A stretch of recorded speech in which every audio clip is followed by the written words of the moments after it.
Assalamualaikum warahmatullahi wabarakatuh. Jumpa lagi bersama saya Syuaib Tahir, para sahabat semuanya dimanapun berada.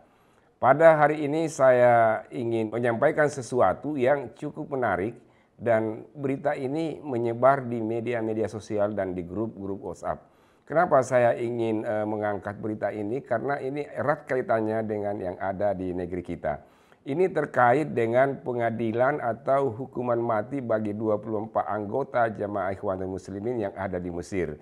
Ini adalah satu kelompok yang ada di Mesir dan memiliki anggota berdasarkan tokoh-tokoh Ikhwanul Muslimin bahwa anggotanya itu memiliki mereka memiliki anggota sekitar 15 juta orang.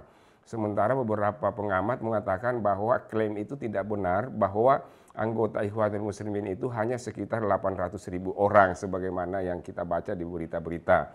Nah, ini kenapa saya ingin tampilkan berita ini, karena ini erat kaitannya dengan Ikhwanul Muslimin dan di sini juga di Indonesia banyak pendukung-pendukung Ikhwanul Muslimin. Nah, di Mesir sendiri kelompok-kelompok ini ternyata banyak menjadi sorotan dan mereka sering melakukan tindakan-tindakan yang melanggar hukum sehingga pemerintah Mesir melakukan eksekusi. Ini beritanya dari AFP, ini mengatakan bahwa pengadilan di Mesir menjatuhkan hukuman mati terhadap 24 anggota Ikhwanul Muslimin, IM. Mereka divonis bersalah dalam kasus pembunuhan petugas polisi. Dilansir dari AFP, vonis hukuman mati dijatuhkan pengadilan pada Kamis 29 bulan 7, Pengadilan Kriminal Damanhur di Kairo. Mereka menghukum kelompok itu atas beberapa kejahatan termasuk pengeboman terhadap bus yang mengangkut polisi di provinsi pesisir Buhaira di sekitar Kairo. Nah, ini buktinya bahwa kelompok-kelompok Ikhwanul Muslimin ini yang ada di Mesir ternyata banyak terlibat dalam aksi-aksi kekerasan. Dan beberapa negara seperti Saudi dan Emirat Arab sudah mengkategorikan bahwa kelompok Ikhwanul Muslimin ini adalah jaringan atau kelompok teroris atau organisasi teroris. Nah, saya ingin memastikan tentang berita ini, lalu saya mencoba mencari berita-berita di Arab dan ternyata saya juga menemukan satu berita di berita-berita Arab di mana menyebutkan Misr al-hukmu bi'idami arba'a isrina udwan fi jamaatil Ikhwanul Muslimin. Mesir mengeksekusi 24 anggota Ikhwanul Muslimin.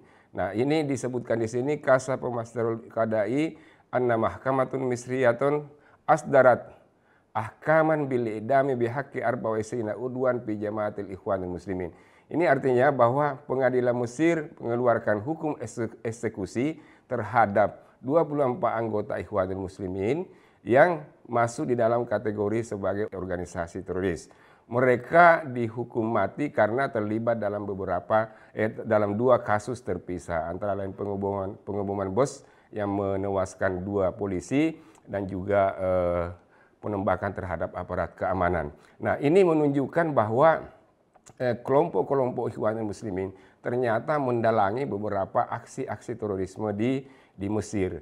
Dan oleh karenanya beberapa negara mengklaim atau memasukkan kelompok ini sebagai organisasi teroris.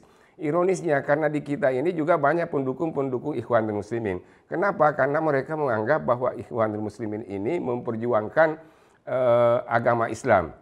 Kalau kita melihat bahwa Ikhwanul Muslimin sejak berdirinya tahun 1928 oleh Syekh Hasan Al-Banna, itu salah satu konsepnya adalah Qaumiyah Al-Islamiyah. Al-Qaumiyah Al-Islamiyah artinya bahwa nasionalisme agama Islam. Jadi mereka tidak mengakui istilah Al-Qaumiyah Al-Misriyah atau nasionalisme Mesir, atau misalkan kita di Indonesia nasionalisme Indonesia. Mereka tidak mengakui itu, tapi yang ada adalah nasionalisme agama. Jadi hanya agama saja yang ditonjolkan.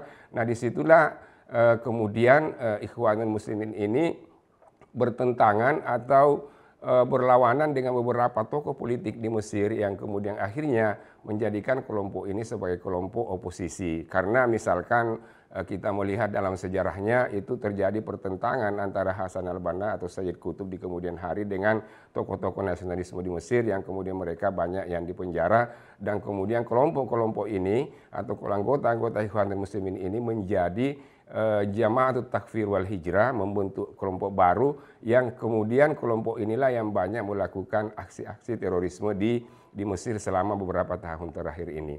Nah, apa yang perlu kita cermati dari kegiatan ini, dari berita-berita ini, bahwa Ikhwanul Muslimin sendiri di negara-negara Arab juga dikategorikan sebagai organisasi teroris.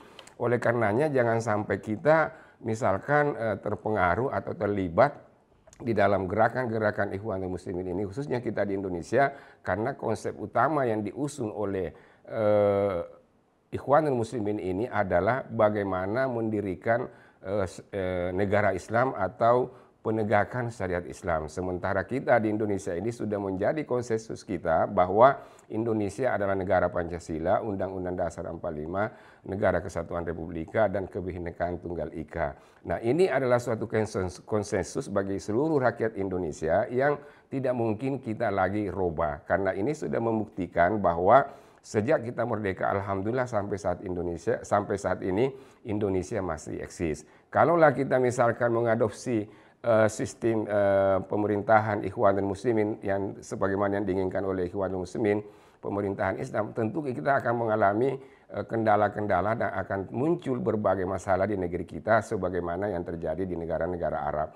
Banyak misalkan di negara-negara Arab yang mencoba, kelompok-kelompok ini mencoba untuk menduduki kekuasaan, namun kemudian terjadi chaos seperti yang terjadi di Mesir.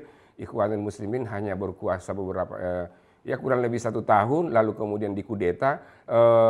Demonstrasi yang menuntut untuk menurunkan Muhammad Mursi pada saat itu jauh lebih banyak dibanding dengan demonstrasi yang menuntut agar Presiden Mubarak turun dari kekuasaan. Nah, ini menunjukkan bahwa hanya dalam 1 tahun Ikhwanul Muslimin berkuasa sudah menimbulkan berbagai masalah. Bahkan beberapa pengamat bahwa cenderung Ikhwanul Muslimin membawa Mesir ke dalam jurang. Kenapa? Karena sistem yang dilakukan itu seakan-akan ingin mengisolasi diri, dan itu bisa berdampak seperti pemerintahan di Afghanistan.